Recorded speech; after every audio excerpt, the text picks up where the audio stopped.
HR Happy Hour Network is proudly supported by WorkHuman.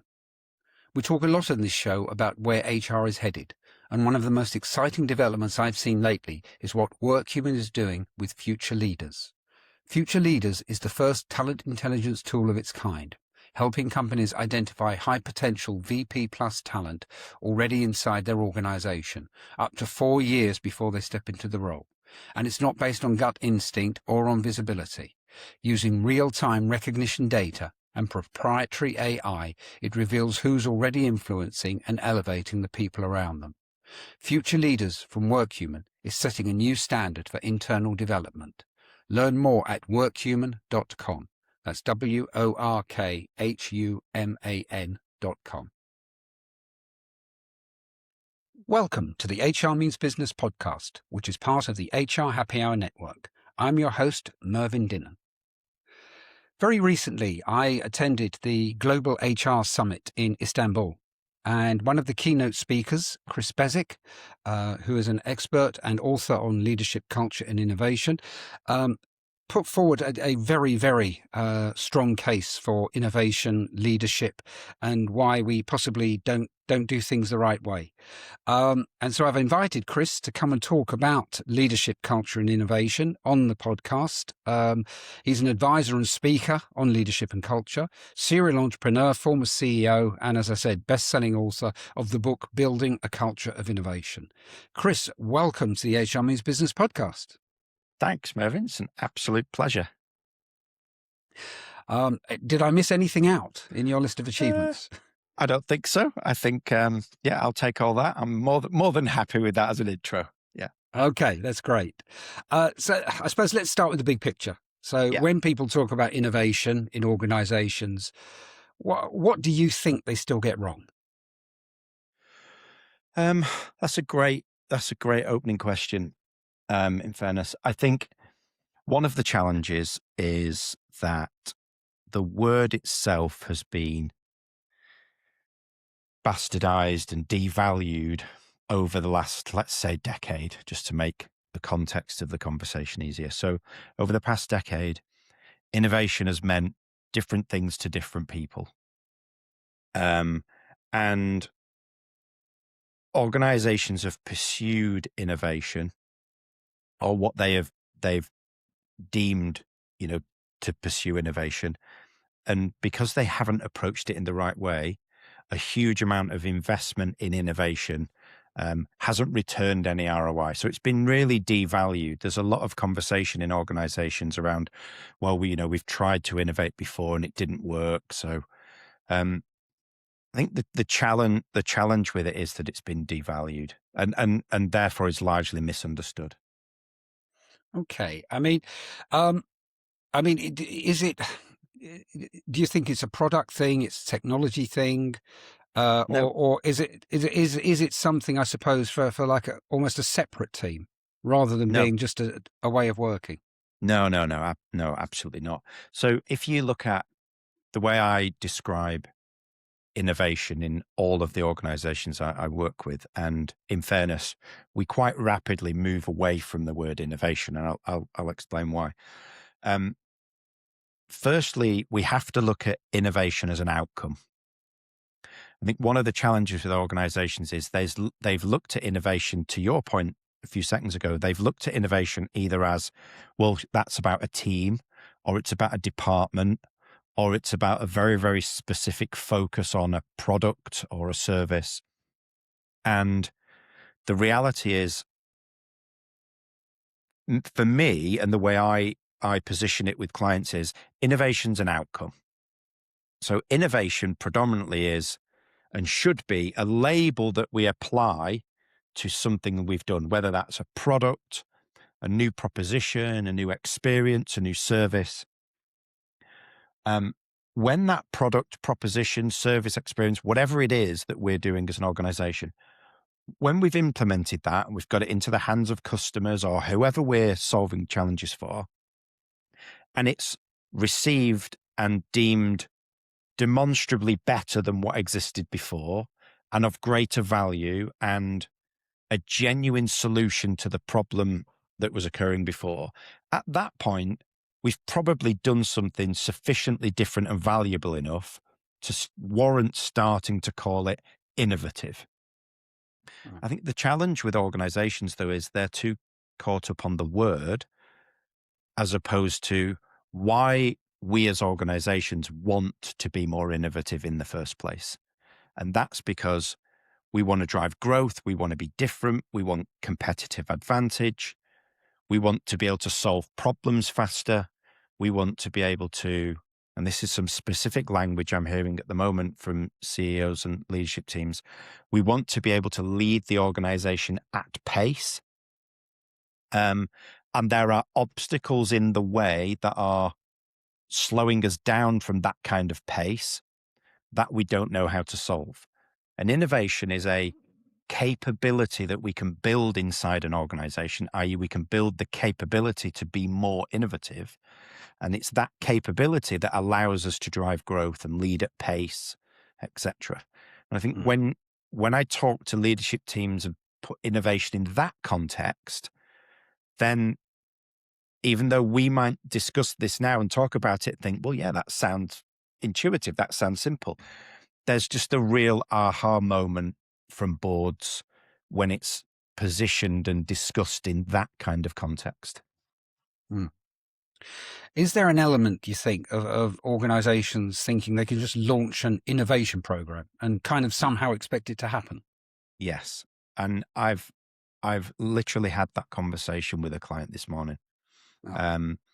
Because the client has, and this is a global brand, multiple offices around the world, tens of thousands of staff, and they've done the typical approach was, if we give people new skills, so if we en masse, if we teach people what entrepreneurship is, as a theoretical construct, right? Not something tangible. If we teach people design thinking and give them some skills and teach them how to facilitate creative sessions, things like that, if we just give people some tools, then by default, we will build this mythical culture of innovation. But there hasn't been any shift in, and to that point, a lot of organizations over the past decade have approached innovation in that way. So they've looked at what I would call the front end of the innovation process. They've said, let's start using some canvases and some tools and some frameworks, what I would call the mechanics of innovation, and that will drive innovation for us. What a lot of CEOs and boards that I speak to now have realized is we've done the yin of the yang, if you like. We've done one part of the equation. And what we've missed is that innovation as a capability therefore means it's about collaboration and creativity and thinking and risk and psychological safety and the right environment and how we build that environment to promote the kind of behavior where radically different thinking emerges as a natural component of the way the organization works. And they haven't done enough work on that side. So the tools are in place, the canvases, the frameworks, but there's been no focus on what does it take to lead for an organization that wants innovation to become a natural byproduct of how it behaves? And what does the culture need to look and feel like on a day-to-day basis, like the lived reality? What does that need to be so that all of the behaviors and the ingredients that creating new things or solving problems that hopefully will be deemed innovative, have we put all those in place? And the answer with a lot of leadership teams is we haven't done enough work on that. We haven't balanced the equation out. So we're heavy on tools and processes and innovation frameworks, but we're very, very light on the leadership and culture that innovation requires. Are there any, I suppose, specific or recurring cultural barriers that organizations come up against that you can spot in different organizations, but, it's the same kind of barrier? Yeah. So one of the big ones is where we sort of started this conversation is definition and communication. So, and this is really acutely played out in organizations that have probably invested in innovation historically, and then it hasn't worked. So communication around, well, why will it be any, what you don't want is employees of an organization saying, oh, here we go again. The innovation things come up, we've tried this before, it didn't work. So you have what I call organizational cry wolf. You can only do that 2 or 3 times before the whole of an organization just says, oh, we've tried this initiative before, I just don't believe it this time. So communication and positioning, what is innovation in the context of my organization? How will we drive innovation? How will it be facilitated? Are the leadership, is this a genuine pursuit now, or is it another initiative? So getting the positioning of what innovation is in the context of the organization is really important. There's a huge focus at the moment, and I've literally just written a few LinkedIn pieces around the restructuring of middle management layers. Organizations saying, well, we're going to reduce the bulk of middle management layers. We're replacing it with AI. We're now building what we're calling the intelligence layer rather than the middle management layer. All of these things, and I'm seeing a lot of organizations where that's now backfiring, where they've stripped management layers out in the name of efficiency, and then realized that creative and cultural capacity in the middle of the organization has been thinned out too much. And when you thin that out, you then lose the capability for driving innovation and differentiation and continuous change in an organization, because leaders aren't going to drive that behavior on a day-to-day basis. Employees won't do it unless they're incentivized and championed and led to behave like that. You slice that middle management layer out and you lose the conduit that on a day-to-day basis brings that kind of behavior alive. So there's a couple of core themes. And then, there's a few others, like leaders that some of the language that you might remember from Istanbul.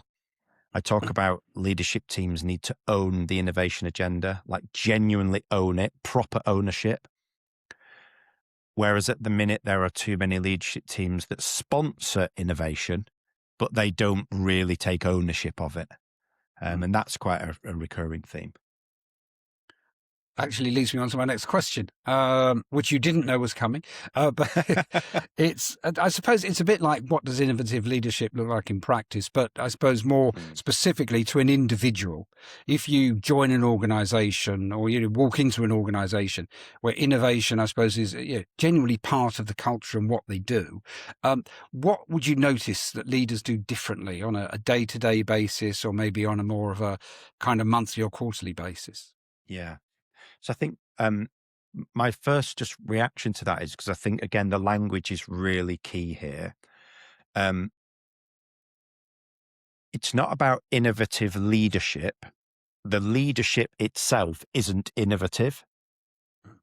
But what it is about is, and the language I use, how I phrase this with senior teams is, it's about leading for innovation. So if an organization wants innovation to be a natural byproduct of what it does, or an outcome of what it does, then how do we as leaders, how do we lead for that outcome? What do we need to do as leaders to build the right environment and lead in a way that naturally promotes all of the ingredients that innovation takes? So that's things like candor, psychology, all of the things that you will know and your listeners will know.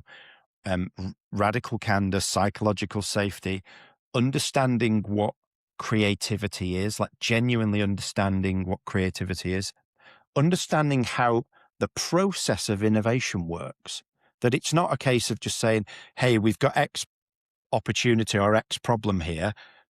It's a beanbags and Post-its exercise. Let's solve it tomorrow afternoon. There's a whole, innovation is just as much of a corporate discipline as everything else. There are frameworks, it's very process driven. it requires the right governance, the right management.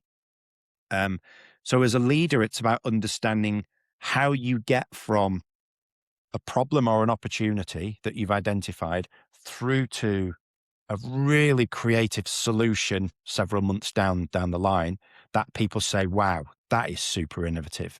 And that process, that journey from A to B is a muscle and a discipline that you can build, but it's a system, and it has governance, it has frameworks, etc. So leading for innovation is about understanding how innovation works and the kind of environment and the behavior and the habits that are required to bring that alive on a day-to-day basis in organization. Okay. When organizations are hiring at, say, manager level or above, is there what should they be looking for or how can they determine whether I suppose the people that they are assessing are will be able to contribute towards innovation? Yeah, and contributes a really good word there, and we may get onto that in a minute, because I think, again, I use that word in one of the frameworks that I use, and that the word contribute is really important. But in terms of that management layer, and it's not just management, this is heads of, team leaders, anyone with a significant sphere of influence, or any position that you're hiring that has a sphere of influence. If innovation and, driving growth, being more adaptable, being able to lead, an organization that wants to lead at a certain pace, the kind of qualities you want are whether it's managers or team leaders, you want the kind of qualities that will enable collaboration, that, people that understand that multiple perspectives are valuable, and that, differentiation is not our enemy, that we want multiple perspectives, that we need collaboration, people that are able to help others, surface their voices and their opinions, people that can create that kind of inclusive environment around them to contribute to culture. Also, people that understand innovation takes a bit of risk, and solving problems and creating new propositions and solutions takes risk. So does that individual, have some of the key traits that make them comfortable with risk? Bear in mind, we have to bring them we want to hire them into an environment that embraces risk. Are they the kind of person that is looking to find creative solutions? Are they curious in terms of their personality? Because curious people tend to want to experiment more, and people that experiment are constantly looking for new and different ways to solve things. So there's lots of different behaviors that contribute to the right kind of sort of profile. Okay. I'm guessing, a lot of leaders, senior management are under pressure to deliver, short-term performance, manage risk, keep everything moving, keep the business growing. How can leaders, or how do you recommend leaders create space for innovation in an environment where possibly, the efficiency and is squeezing out experimentation, if you like? Yeah. And that capacity is a big issue that I've seen certainly over the past year, 18 months. There's no easy way around it. And I had this conversation with a CEO and a head of strategy last week. I've never walked into an organization anywhere in the world and sat down with the senior team, and they've said, "Hey, Chris, what can we do with all of this spare capacity we've got?" Right. So yeah. That's always, you almost as a leader have to take that as a given. There's never the perfect time to do anything. And capacity in most organizations will always be a challenge. Our job and our challenge as leaders is to figure out how we deal with that. Now, when we're trying to drive innovation in an organization, I think the other thing that's really important for listeners to understand is The type of innovation that shifts the needle for organizations, that really drives growth, is not incremental or continuous improvement, which most people will know. And the vast majority, almost all organizations, it's not the other end of the scale, the radical or the disruptive type of innovation. It's the middle ground. It's something I call differentiated innovation. So what are the opportunities and what are the problems that are either stopping us being different as an organization, or what are the opportunities that, if we could solve them, would differentiate our organization? And typically they are quite meaty in terms of, so I'll give you an example of scale.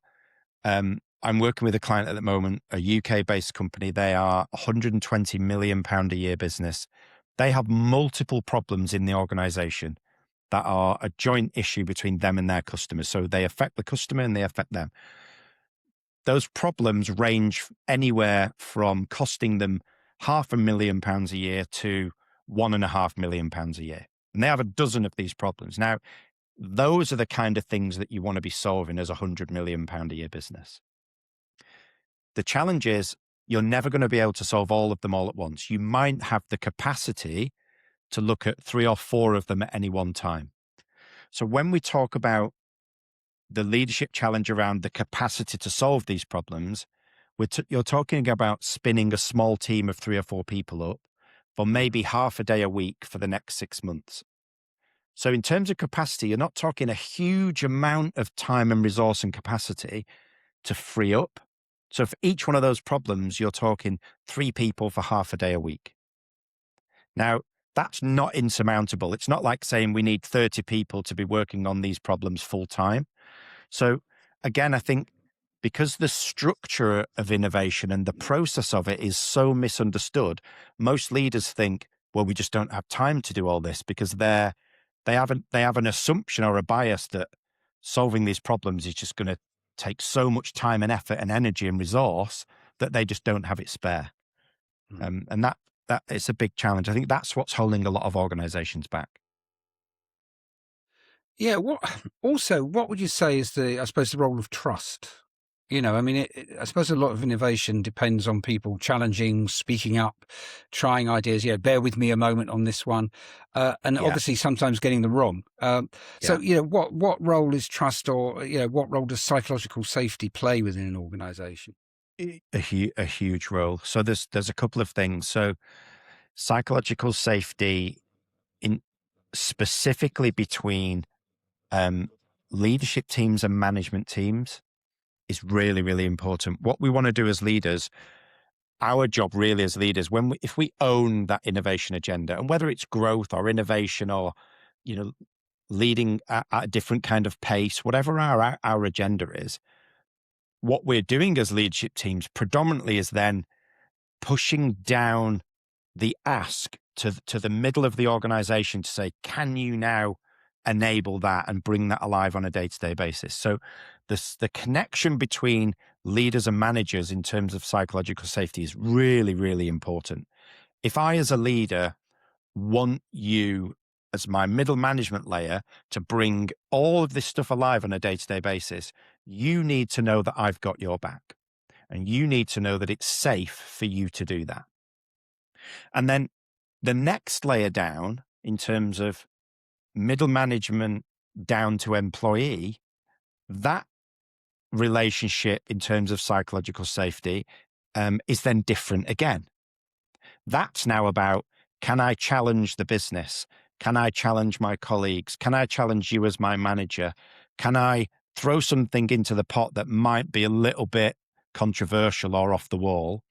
And what's the social risk that goes with that?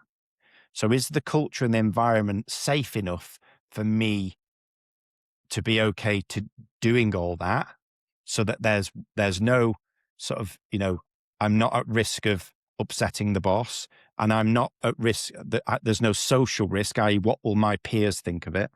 So we have to handle psychological safety in different ways as we layer down through the organization. When you come to risk in terms of the innovation process itself, the innovation process, if built correctly in an organization, is actually wholly designed to mitigate risk. And again, it's because it's not understood well enough. Most organizations think innovation is inherently risky, when the process of innovation itself and the frameworks that you get people to work in line with are actually designed to mitigate as much risk as possible. So again, it's one of those myths of innovation that when you explain it to a senior team, they go, really? Well, I didn't realize that. I thought this stuff was, inherently going to be risky. Mm. So I suppose looking at some positive examples of organisations that you've seen or worked with that have, I suppose, made a real shift, a real change here, and not just about innovation, but maybe genuinely changing their culture. What did they get right? Well, I think I may have shared a few of these when we were in Istanbul. But if you look at things like let's look at psychological safety, for example. So Gary Ridge took WD-40, which we'll all know the WD-40 as a product. He took that, and don't exactly quote me on the exact numbers, but he took that from something like 300 million to 3 billion, because he recognized that no one was taking any risks. So no one was coming up with ideas. No one was willing to sort of step outside business as usual to challenge anything. And he dealt with language, and he dealt with risk and psychological safety by removing the fear of people trying things and people voicing opinions about new products or new ways of doing things. And there's lots of organizations that over the past few years have started to come out of the woodwork that have dealt with the culture and the leadership component of innovation, which is what I was talking about before. Many of these companies have had the processes and the tools and the frameworks already in place, but they've realized that actually we haven't changed leadership and culture. Therefore, the adoption of these tools and practice and processes is very low, which is why we've got no return on our investment in innovation. We've seen the same thing at Levi's, a 170-year-old brand. Michelle Gass came in as the new CEO, and again realized that risk had been so ingrained in the culture that no new products were being created. Nothing new was being, the business itself wasn't being challenged. So again, she created a license to challenge BAU, challenge the status quo, come up with new ideas. And you then, you get the turnaround of a 170-year-old brand, which was on the verge of extinction, purely by shifting the leadership and the cultural approach to allow people to start to come up with new ideas and challenge the status quo. So there's lots of examples of where an intervention on leadership and culture has shifted an organization's ability to be innovative. One of the things as well I wanted to ask you about is, I suppose, the role of middle managers, because a lot of culture, a lot of day-to-day feelings come, I suppose, most strongly through them. For the people in the organisation, they are the main conduit. So how important are they in either enabling or blocking any form of innovation? And do you see organisations, particularly at leadership level, senior leadership level, underestimating their impact? Yeah, I actually think they're the most important layer. So it's interesting, over the years as I've built different frameworks to aid the work that I do with senior teams, there seems to be this real, I've landed on, when I've built approaches, whether it's subconsciously or not, I've built different frameworks, and the middle of the frameworks that I've designed is always where the value is. So, that incremental, differentiated, radical, the innovation scale, the value and the growth and the sweet spot is in the middle. When I look at own, drive, contribute, which is the framework I alluded to earlier, where leaders own the innovation agenda, employees contribute to innovation, but right in the middle managers, that middle layer of the organization, they drive that on a day-to-day basis. I actually think the middle of organizations is disproportionately important. But we can't get away from, it's not used as much now, but you'll know this, and your listeners will know this. The narrative, the historical narrative around, the middle managers are the frozen middle or the permafrost. And I use that in conversations with senior teams where I've been in the organization, and after a little bit of orientation, it's obvious that the senior team are blocking the middle. So the senior team's perception is the middle are holding us back. What they don't realize is, and what they're blind to it is, that actually they are holding the middle back, but then blaming the middle for holding the organization back. And I use a phrase which slightly tongue in cheek, but they get, they instantly reflect. And I say, if the middle of your organization is frozen, where's the cold north wind blowing from? And senior teams instantly go, oh, okay. Look, the middle of an organization doesn't freeze itself of its own volition, right? It doesn't do it to itself. What you typically have is an organization historically, which is probably super efficient, has been doing really well. And that middle of the organization has been built and has been asked to work inside of a system that has been designed to continue the organization on its current path. And that middle management layer is probably exceptional at doing that. They're probably brilliant at doing that. What we now have is a senior team that says, the wind's changed, the direction of the market's changed, the world's changed. We now need to be faster. We need to be more adaptable. We need to drive innovation. We need to be different. We now need to work at a different pace as an organization. And we go back to the middle again and we say, hey, middle, you're brilliant. We need you now to do this. But if you don't change the system that you're asking them to work inside of, you're now asking them to deliver completely different type of performance, but within the constraints of the old system that wasn't designed for that. And that's the big challenge. You can't build a system around efficiency and risk mitigation and applaud your middle management teams for being brilliant at that, and then overnight say, actually, now we want you to be creative and innovative, because that behavior will not survive inside a system that has been built for a different kind of behavior. That's one of the big challenges. So most of my work is helping leaders see that and then helping them redesign the system so that innovation can operate be operated by and be driven by the middle of the organization. Mm-hmm. Now, I'd probably be failing in my duty asking the questions if I didn't mention the letters I and A, but not necessarily in that order. Talking about innovation at the moment, at a time of AI, rapid technological change, is this changing the leadership challenge? Is it making culture even more important, or is there almost a bit of a clash? Well, I think there is a clash. We only have to look at the latest news on LinkedIn or, from any of the main sort of media outlets where, there's challenges around AI adoption. What does that mean?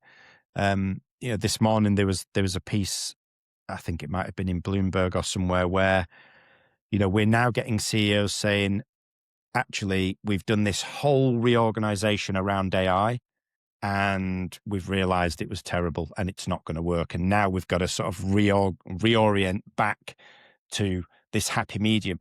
I think what I'm seeing with AI is a very similar thing that's happened post-COVID. We all went to work pre-COVID. We all worked from home in COVID, and we are now hybrid post-COVID. What I'm seeing with organizations that are looking at AI is they've gone all in. So they've done the COVID-esque. It's now not about humans. It's all about AI. And what I'm seeing come out of that is the realization that, okay, well, that won't work. We've swung too far. What's the happy medium? Now, there are things that AI is brilliant at, but there are things that are still inherently human that AI can't do yet, and maybe for the foreseeable future won't be able to do. And the organizations that will win are the ones that figure out what that happy medium is as fast as possible, and then supercharge the people that are left to do the stuff, like turn the volume up and the focus on the stuff that is specifically human. And that's predominantly when you then look at how will AI enable innovation. AI enables innovation because it does two things. It gives people solving problems faster and better access to data and analysis and insight. But it also frees people up to spend more time solving problems and understanding customers and collaborating and being creative. And organizations that get that balance right, I think, are the ones that are going to emerge faster. Now, the caveat to that is there are some organizations that are by default just purely AI based, and they were never about people in the first place. They're the new tech AI companies. They're on a different trajectory, but for the majority of organizations, using AI to enhance the people that are in the organization is the best formula. Okay. It's been a fascinating conversation. I suppose that my final question to you is for leaders who are listening to this, thinking, we really need to get better at this. Other than contacting you, where would you tell them to start? What are the first practical things they should look at if they want to be, more innovative culture or a more kind of forward-thinking culture? Well, I would first off start by having a really honest and frank conversation at that leadership level and gain absolute alignment on what that means. Because there's no point having a general conversation about, do we want to be more innovative? What does growth look like? What could our organization look like? Unless there's complete alignment and agreement at leadership level. So I'd unpack, what does our organization look like today? How do we behave? What do we settle for versus, what do we say is important, but versus what do we actually settle for? I.e., we say this is important, but in practice, we actually accept X. And map that against what that leadership team thinks is the kind of culture and the kind of operating environment they need to be able to become the kind of organization they want to be in the future, and get really aligned on what that looks like. And it doesn't matter whether that's your agenda is innovation, whether it's growth, whether it's differentiation, doesn't matter what the agenda is. Get really aligned on that agenda and then agree as a leadership team, if we want to do this, what does absolute ownership at our level look like? Like genuine ownership, not sponsorship, not this is important, we want the organization to do it. What does absolute ownership of that agenda look and feel like? And when you've got to that point and you've agreed, then start to talk to the organization about it. But start, look at the work of people like Francis Fry and Amy Edmondson. Start to look at psychological safety and things like that, and radical candor. Look at the behaviors and the mindsets that we know high-performing organizations need, and start to have those conversations at leadership level before starting to push all of that agenda on the organization. Okay. Chris, it's been an absolute pleasure to talk to you today. If people are inspired by this conversation, well, anyway, things you had to say, what's the best way to, what's the best way to connect with you or contact you? Well, my name doesn't have a H, so it's CRIS. So it's Chris Beswick, CrisBeswick. They can find me on LinkedIn. Pretty easy to find on LinkedIn. The website is the same, chrisbeswick.com, or chris@chrisbeswick.com as an email. Chris, it's been an absolute pleasure to talk to you today. Thank you for your time. Pleasure, Mervyn. Thank you very much.